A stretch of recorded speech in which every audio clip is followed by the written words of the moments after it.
Biren itu bahkan mencapai 418 mm dalam 24 jam.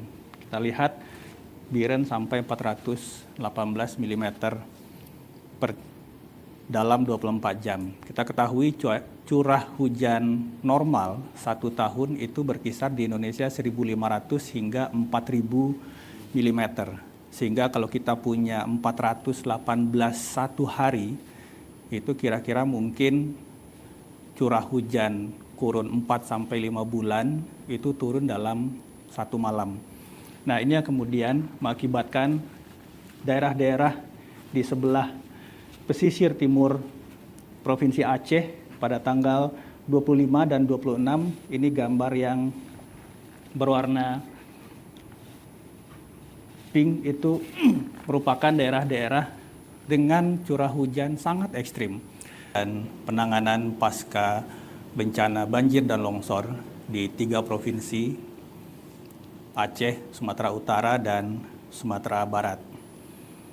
Masih dalam kurun 1 bulan pasca bencana, hari ini kita akan melihat beberapa rekapitulasi data tentang apa saja yang sudah kita lakukan dan progres berjalan yang terus kita percepat dalam rangka pemulihan daerah terdampak. Kita akan melihat kembali ke tanggal 25, 26, dan 27. Di sini data BMKG memperlihatkan bahwa titik-titik atau kotak-kotak yang berwarna hitam itu adalah daerah-daerah dengan intensitas hujan ekstrim. Di beberapa titik seperti Biren itu bahkan mencapai 418 mm dalam 24 jam. Kita lihat Biren sampai 418 mm per dalam 24 jam. Kita ketahui curah hujan normal 1 tahun itu berkisar di Indonesia 1.500 hingga 4.000 mm. Sehingga kalau kita punya 418 satu hari, itu kira-kira mungkin curah hujan kurun 4-5 bulan itu turun dalam 1 malam. Nah, ini yang kemudian mengakibatkan daerah-daerah di sebelah pesisir timur Provinsi Aceh pada tanggal 25 dan 26, ini gambar yang berwarna pink itu merupakan daerah-daerah dengan curah hujan sangat ekstrim. Tidak hanya di Aceh, ini juga di Sumatera Utara. Kita lihat beberapa daerah baik itu di pesisir barat maupun pesisir timur mengalami intensitas hujan yang sangat tinggi. Inilah kenapa untuk Aceh, daerah-daerah di pesisir timur ini adalah daerah-daerah yang paling parah dampaknya akibat siklon tropis Senyar ini. Sumatera Barat juga demikian, ada beberapa daerah khususnya di pesisir barat yang juga mengalami beberapa kali kondisi curah hujan ekstrim. BMKG mengkategorikan kalau curah hujan itu intensitasnya di atas 150 mm dalam 1 malam, 1 hari 24 jam, maka ini termasuk dalam kategori intensitas hujan ekstrim. Nah, inilah yang kemudian mengakibatkan hampir 52 kabupaten kota terdampak di 3 provinsi yang datanya kemudian kalau kita lihat dari catatan sejarah 6 tahun terakhir curah hujan ekstrim yang dimiliki BMKG, ini kita lihat Jakarta 2020 377, 2021 226, kemudian siklon Seroja 4 April 2021 306, dan kita lihat untuk siklon Senyar di Aceh ini adalah catatan intensitas curah hujan paling tinggi yang direkod oleh BMKG dalam 6 tahun terakhir. Inilah salah satu faktor pemicu kenapa kemudian kita lihat saat ini dampaknya cukup signifikan. Untuk rangkaian pencatatan korban yang sudah kita lakukan, kita melihat untuk korban hilang itu turun seiring dengan jasad korban meninggal yang ditemukan. Sekali lagi tentu saja belasungkawa dan simpati yang sangat mendalam untuk para korban dan keluarga para korban. Tidak henti-hentinya kita panjatkan doa. Kemudian untuk pengungsi, kita lihat memang untuk puncak jumlah pengungsi di 3 provinsi itu di sekitar tanggal 7 hingga 10 Desember.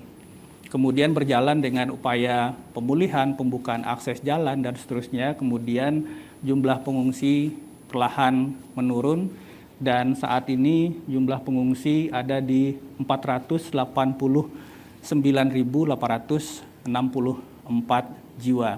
Inilah gambaran kira-kira jumlah jiwa pengungsi saudara-saudara kita yang kemudian nanti akan membutuhkan hunian sementara dan hunian tetap yang saat ini sedang kita pacu dan percepat juga pembangunannya. Ini update per hari ini.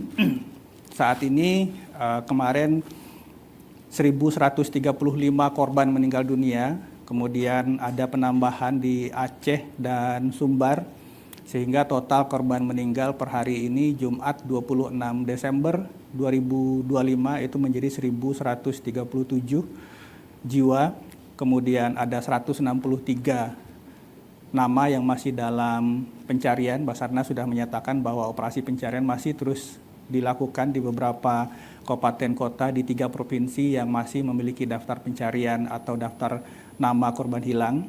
Kemudian per hari ini ada penurunan jumlah pengungsi menjadi 457.255 jiwa.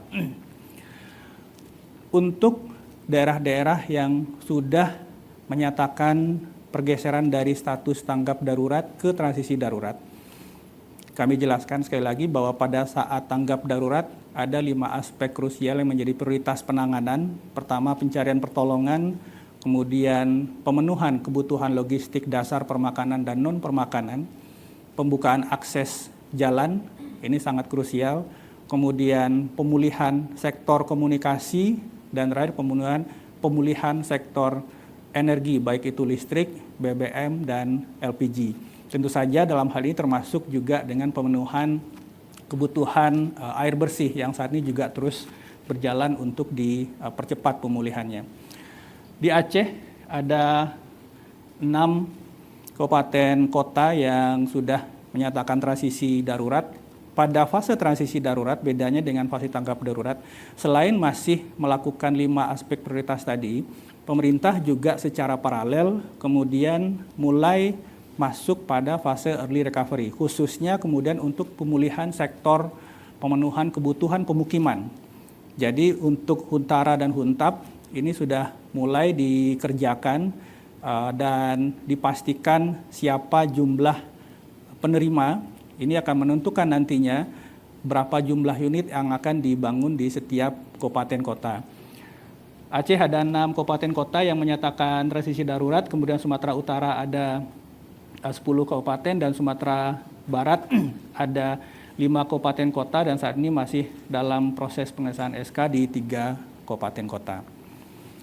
Berikutnya untuk progres pemulihan sektor darat. Ini merupakan salah satu aspek prioritas dalam tanggap darurat. Ini data dari PUPR untuk perbaikan ruas jalan. Aceh 33 dari 34 titik ruas jalan nasional yang rusak itu sudah diperbaiki atau 86,84%.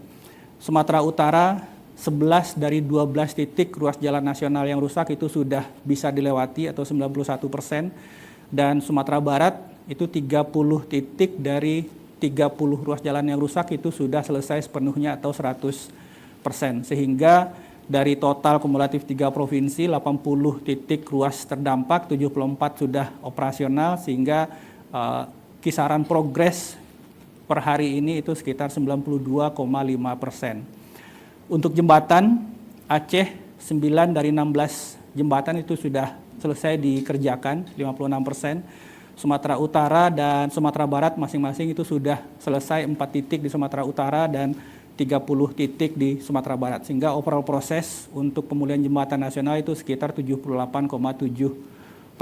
Target dari Kementerian PU kemarin sudah disampaikan bahwa diharapkan 30 Desember ini untuk jalan dan jembatan itu sudah fungsional dan operasional.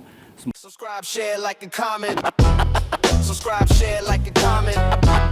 Subscribe, share, like, and comment. Subscribe, share, like, and comment. Subscribe, share, like, and comment.